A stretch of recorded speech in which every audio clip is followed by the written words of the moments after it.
बड़ा important rule है, ध्यान से देख लेना। जिन बच्चों की इंग्लिश खराब है उन्हें कम समझ में आएगा, तो नजर मेरी तरफ रखिएगा और दिमाग भी। सी, नो, कम से कम लिखने की कोशिश करती हूं। अपीयर, लव, लाइक,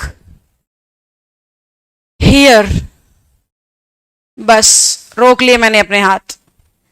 आज तक काम 3 ही आई है, पहले वाली 3।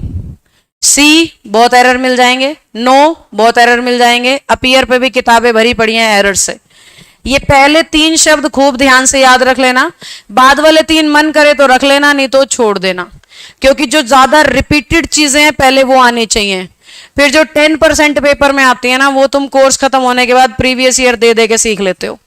तो यहां पे अगर ऊपर वाले 3 भी याद रख लोगे तो काफी है, बहुत सी बुक्स की प्रैक्टिस तुमसे हो जाएगी अगर पहले 3 शब्द याद रख लोगे तो भी। अब ये सारे शब्द ध्यान से सुनिएगा मेरी लाइन को, जब भी मेन वर्ब के तौर पे आते हैं, मेन वर्ब समझते हो, एक्शन, सेंटेंस में होने वाला एक्शन, जब भी ये शब्द मेन वर्ब के तौर पर आएंगे, हाँ प्रदीप बता दिया बेटा मैंने न्यूज़पेपर वाली बात। तो जब भी ये शब्द मेन वर्ब के तौर पे आएंगे, कभी भी इन पे आईएनजी नहीं लगता। अगर आपने इन्हें वाक्य में मेन वर्ब बनाया है तो इन शब्दों पर आईएनजी नहीं लग सकता। अब ऐसे बच्चे जो मेन वर्ब से घबरा रहे हैं कि मेन वर्ब मेरे को तो नहीं आएगी पहचानने, शॉर्टकट से समझ लो। मैंने लिखा आई एम सीइंग यू, जब भी ये मेन वर्ब होंगे ना, इनके पहले हेल्पिंग वर्ब आएगी पक्का। जिनको मेन वर्ब पहचानने नहीं आती, इज, एम, आर, वॉज, वर तो पता होंगे, हेल्पिंग वर्ब मिलेगी इनसे पहले पक्का, तभी तो इनको मेन वर्ब माना जाएगा।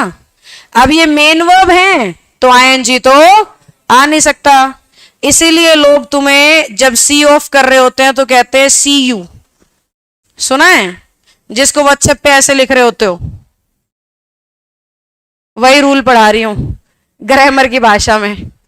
सीइंग यू हो नहीं सकता, इसीलिए क्या बोलते हैं, सी यू। अगर ये पास्ट होता, आई वॉज सीइंग यू, तो उसकी जगह पे हम बोलते सो यू। समझ में आ रही है क्या बात? ये मैंने प्रेजेंट लिखा हुआ था, इसीलिए इसको हटा के प्रेजेंट की वर्ब लिख रही हूं, क्या, सी। अगर पेपर में वॉज सीइंग लिखा आएगा तो तुम उसे हटा के क्या लिखोगे, क्योंकि आईएनजी तो आ नहीं सकता। समझ में आ गई बात? पता नहीं कौन सी फूड आइटम है, मैं भूल गई हूं, उनकी टैग लाइन है आई एम लविंग इट,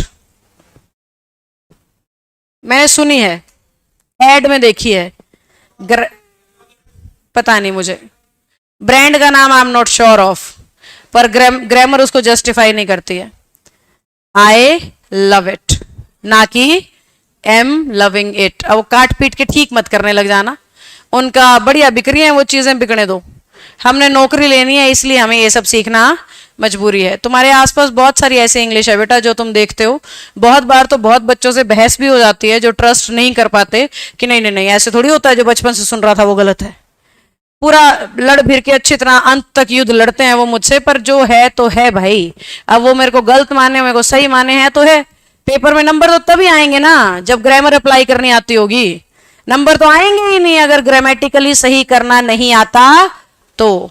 और मैंने आपको नंबर दिलाने होते हैं बेटा, इसलिए मैं लॉजिक पे अड़ी रहती हूँ, भले ही वो पढ़ने में, जचने में, नाचने में, गाने में कैसा भी ठीक लग रहा हो, पर वो जब तक ग्रामर में सही नहीं है मेरा, हाँ मैं कर ही नहीं सकती, मेरी मजबूरी है। तो आई लव इट होना चाहिए, ना कि लविंग इट। बड़े सारे लाइक की